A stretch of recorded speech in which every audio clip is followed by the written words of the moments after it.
Hello, I hope you're doing well. Welcome back to more Overwatch news. I hope you guys all enjoy. Going to be a crazy episode because some crazy things happened this past weekend. At first, the biggest one probably you guys know about it, the drama so far around the brand new Atlanta Reign roster. I'm going to show you guys how their video did end. If you guys have not seen it, the full video will be linked down below as they announced their brand new roster with a surprise ending.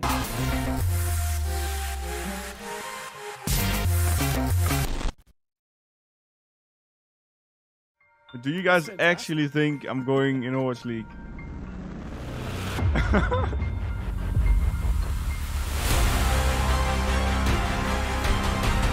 So, of course, yes, there's plenty of drama around Dafran, right? Definitely known as an intentional feeder or a troller when he plays ranked play on his streams, which, again, comes with his positives and, of course, his negatives. I'm not going to judge. I think as a casual player and a watcher, you definitely enjoy that gameplay. Also being snubbed out of the Danish Overwatch League team spot as well. On top of that, of course, being kicked from Selfless. And, of course, Blizzard banning him from Overwatch Contender Series Season 0 as well as Season 1. There is definitely a background story here. There is definitely drama that follows this guy. But with that drama comes plenty of eyes, and of course the skill set as well, definitely manageable. Was it capable for Overwatch League? We're certainly going to find out. I think there's a lot of unanswered questions about this guy, but I do appreciate the signing because with it comes a lot of attention. So we're going to see how this move does play out, if it pays out as well, because it's definitely one of the most dramatic and controversial signings we have seen so far for the upcoming season. Now, talking about that, well, of course, maybe what we thought he was going to be in Contender Series, some big changes coming to that rulebook. As we now see a brand new region, a second region in North America, guys, now East and West regions for 8 regions total. Each region will now actually have 8 teams as well. Now, some big changes,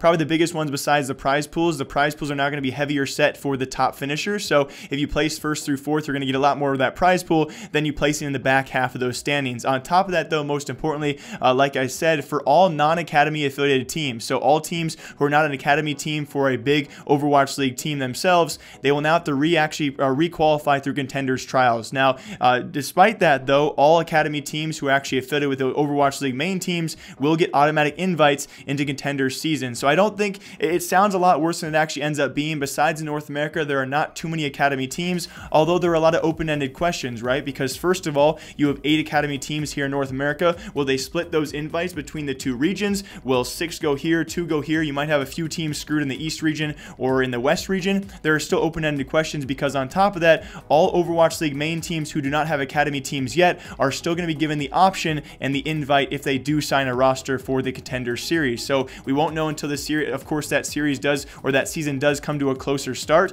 And until then, I guess a few teams out there, I think very few teams will be on the question mark, the fine line of maybe getting screwed over or just getting in no matter what. So I don't think it's going to affect too many things out there, but still some big changes coming for that. And also on top of that, going to be a little bit more regional locks. So each and every team will get 3 non-local residents for those rosters, but definitely big changes. Alongside that, and very last of today's episode, guys, some leaks out there as a potential Hero 29 for Blizzcon. As many of you guys have seen so far, we've seen McCree. I think the one thing we can guarantee is this new hero has something to do with McCree. What that is, as of right now, there's not too many leaks compared to last Blizzcon as well. Apparently, though, some leaks out there posted. The links will be down below for all of you guys as well. It might be the name known as Nemesis. Now, I don't know what you guys think about Nemesis. Apparently going to be a hero, though, with a railgun as well as a lot of stun effects. And the main thing here as well, the ult, potentially to be a nuke, is really what's throwing people off here. Of course, in the current game where the nuke would settle, it seems to be a bit overpowered of even just a name for an ult. But again, there's just so many questions as to if this is even potential news.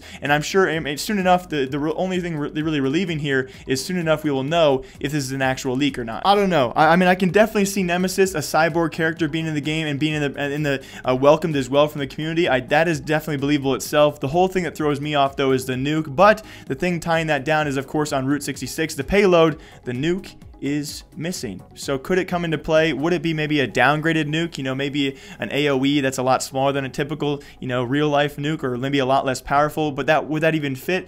There's a lot of questions, but still, nonetheless, of course, with the hype of BlizzCon approaching, guys, in a couple weeks here, we will have the questions answered if this is actually a leak for a new Hero 29, because we know it's coming, but will it be called Nemesis? Well, that's just an open-ended thing and a mystery we will not solve for the next couple of weeks. As always, my name is Jake. I hope you guys all enjoyed. I will see you guys all back here tomorrow with more esports news brought to you by the Esports Talk Show. But as always, I'll see you then.